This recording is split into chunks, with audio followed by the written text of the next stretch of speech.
the thing about this illness is that it's such a prolonged process that you have to see the effect, or otherwise, that it's having on people.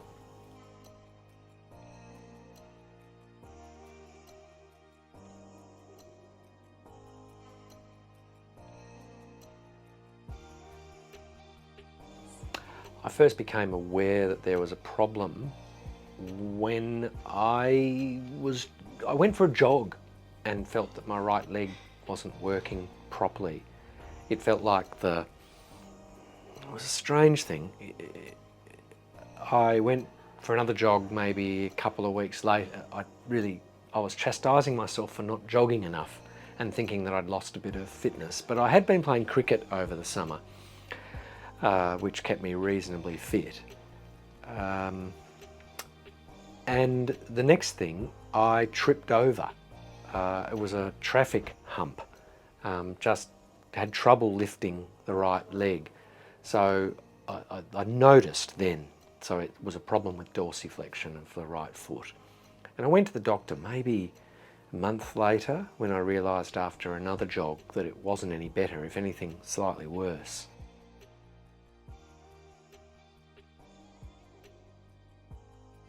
I can't really say when I began to suspect it was motor neurone disease, but it was probably after my medical people that I went to. So no, I don't think I knew much about motor neurone disease.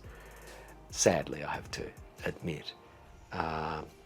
Of course, in hindsight, the development of my symptoms was fairly typical.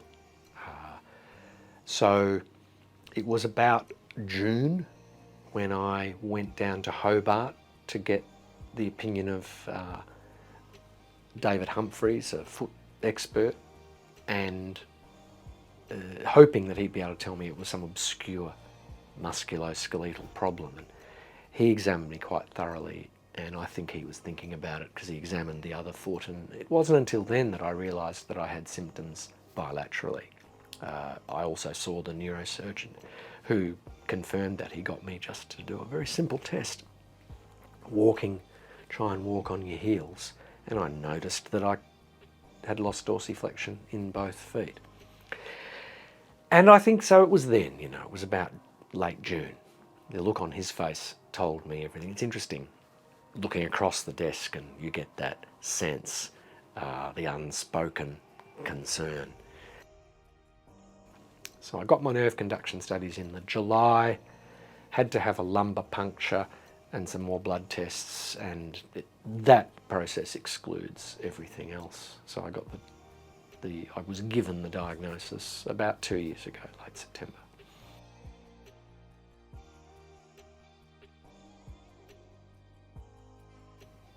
I think I was ready for it by then. So I can't say that it was like this momentous, shock. Probably the greatest shock was hearing the prognosis, because like I say, I didn't know all that much about motor neurone disease, and it was a bit surprising when he told me the expected prognosis was 2 years. That was a shock. But here I am at the 2-year mark, and I've since realised, well, I did say at the time, is there any chance that I might have a little longer because of the rather insidious onset of my symptoms? And he conceded that might be the case, but didn't really want to make any firm predictions.